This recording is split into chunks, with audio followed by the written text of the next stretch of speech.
मैं हिंदी की प्राध्यापिका पटेल सुमैया आफरीन, मिलिया कनिष्ठ महाविद्यालय भीड़, कक्षा 12वीं के सभी विद्यार्थियों का हार्दिक स्वागत करती हूँ।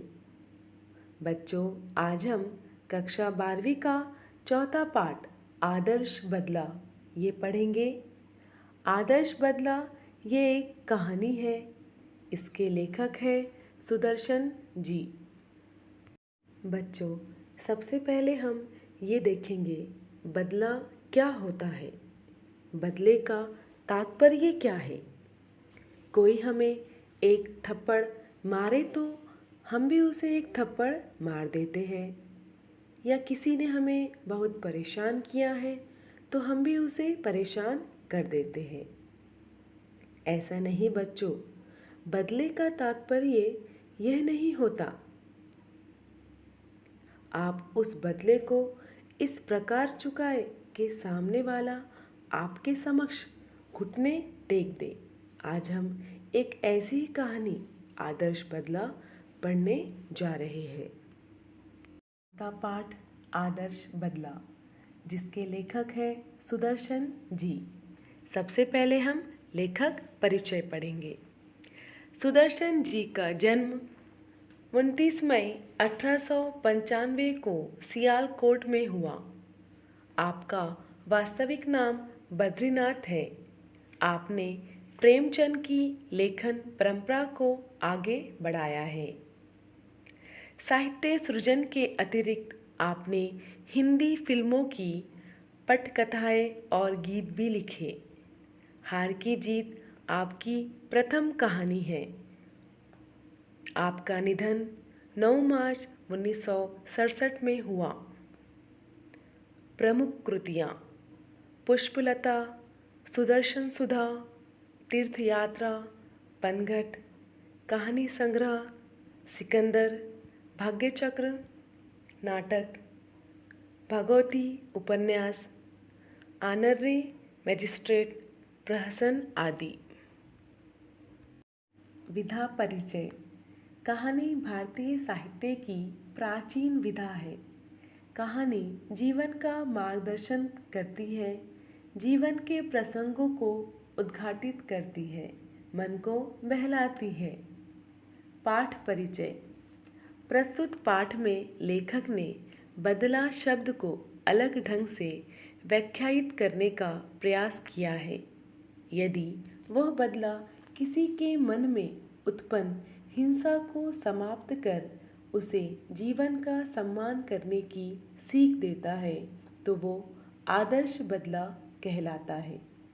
बचपन में बैजू अपने पिता को भजन गाने के कारण तानसेन की क्रूरता का शिकार होता हुआ देखता है, परंतु वही बैजू तानसेन को संगीत प्रतियोगिता में पराजित कर उसे जीवनदान देता है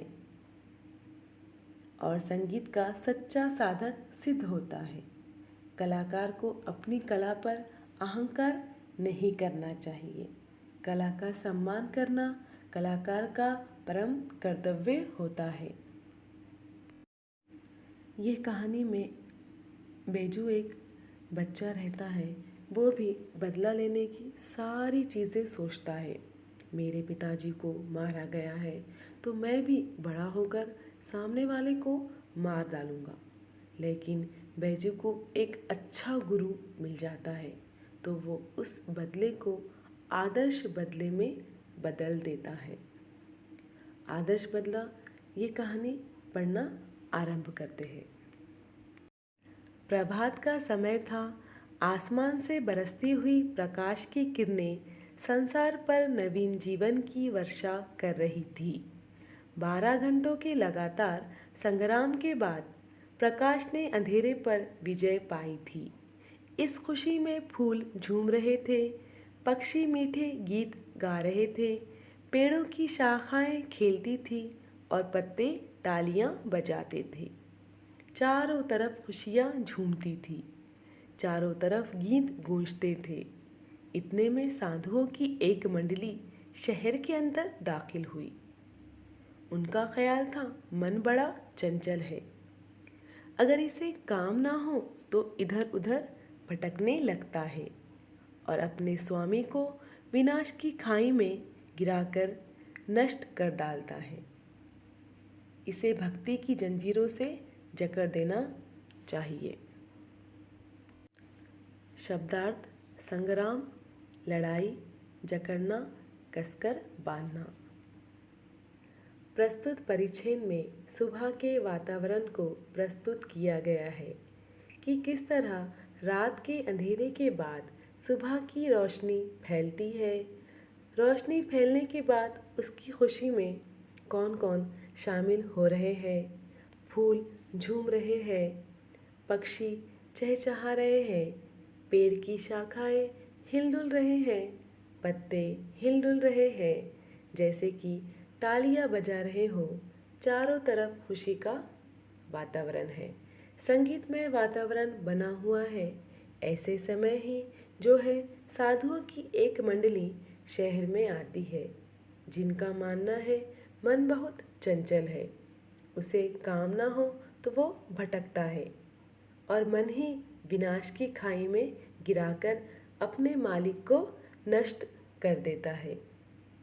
तो इसलिए मन को भक्ति की जंजीरों में जकड़कर रखना चाहिए।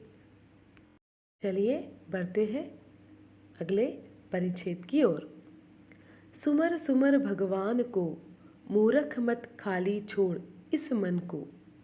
जब संसार को त्याग चुके थे, उन्हें सुर ताल की क्या परवाह थी। कोई ऊंचे स्वर में गाता था, कोई मुंह में गुनगुनाता था। और लोग क्या कहते हैं, इन्हें इसकी जरा भी चिंता ना थी। ये अपने राग में मगन थे कि सिपाहियों ने आकर घेर लिया और हथकड़ियाँ लगाकर अकबर बादशाह के दरबार को ले चले। यह वो समय था जब भारत में अकबर की तूती बोलती थी। तूती बोलना एक मुहावरा है जिसका अर्थ है अधिक प्रभाव होना। और उसके मशहूर रागी तानसेन ने ये कानून बनवा दिया था कि जो आदमी राग विद्या में उसकी बराबरी ना कर सके, वो आगरे की सीमा में गीत ना गाए, और जो गाए उसे मौत की सज़ा दी जाए। बेचारे वनवासी साधुओं को पता नहीं था, परंतु अज्ञान भी अपराध है। मुकदमा दरबार में पेश हुआ। तानसेन ने राग विद्या के कुछ प्रश्न किए। साधु उत्तर में मुंह ताकने लगे। अकबर के होंठ हिले और सभी साधु तानसेन की दया पर छोड़ दिए गए। दया निर्बल थी, वो इतना बाहर सहन ना कर सकी। मृत्युदंड की आज्ञा हुई। केवल एक 10 वर्ष का बच्चा छोड़ गया। बच्चा है, इसका दोष नहीं, यदि है भी तो क्षमा के योग्य है। शब्दार्थ: सुमरना, स्मरण करना, अज्ञान, ज्ञान न होना। भगवान का नाम स्मरण कर, भगवान को याद कर, मूर्ख मन को खाली मत रखो, अर्थात मन को भक्ति में लीन कर दो। लेकिन उन्हें ये ज्ञान नहीं था कि वो वहाँ पर आ चुके हैं। इसे गुनगुनाते हुए वो अकबर के दरबार की तरफ आगमन होते हैं। अकबर के सिपाही उन्हें पकड़ लेते हैं। तानसेन जो है अकबर के 9 रत्नों में से एक थे। उन्होंने यहाँ क्या नियम बनाए, वो इस बात से अनजान थे। जब मुकदमा पेश किया गया, तानसेन ने साधुओं से कुछ प्रश्न किए। प्रश्न के उत्तर में साधुओं से कोई उत्तर नहीं मिला, तो वो चुपचाप से मुंह देखने लगे। साधुओं को मौत की सज़ा दी गई। इन सब में एक छोटा बच्चा था। उस पर दया खाकर उसे छोड़ दिया गया। बच्चा है, उसने तो कोई अपराध नहीं किया। बच्चा है, इसे क्षमा कर देना चाहिए। बच्चों, बढ़ते हैं हम अगले परिच्छेद की ओर।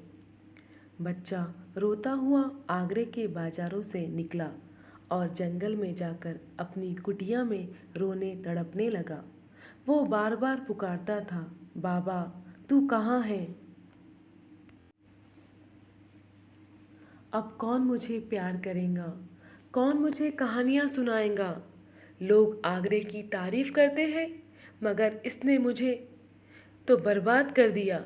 इसने मेरा बाबा छीन लिया और मुझे अनाथ बनाकर छोड़ दिया। बाबा तू कहा करता था कि संसार में चप्पे चप्पे पर दलदले हैं और चप्पे चप्पे पर कांटों की झाड़ियाँ हैं। अब कौन मुझे इन झाड़ियों से बचाएगा? कौन मुझे इन दलदलों से निकालेगा? कौन मुझे सीधा रास्ता बताएगा? कौन मुझे मेरी मंजिल का पता देगा? इन्हीं विचारों में डूबा हुआ बच्चा देर तक रोता रहा। इतने में खड़ाऊ पहने हुए, हाथ में माला लिए हुए, राम नाम का जप करते हुए बाबा हरिदास कुटिया के अंदर आए और बोले, बेटा शांति करो, शांति करो।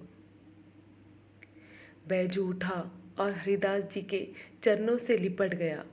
वह बिलख बिलख कर रोता था और कहता था, महाराज मेरे साथ अन्याय हुआ है, मुझ पर वज्र गिरा है, मेरा संसार उजड़ गया है, मैं क्या करूं, मैं क्या करूं? हरिदास बोले, शांति शांति। बैजू, महाराज तानसेन ने मुझे तबाह कर दिया, उसने मेरा संसार सूना कर दिया।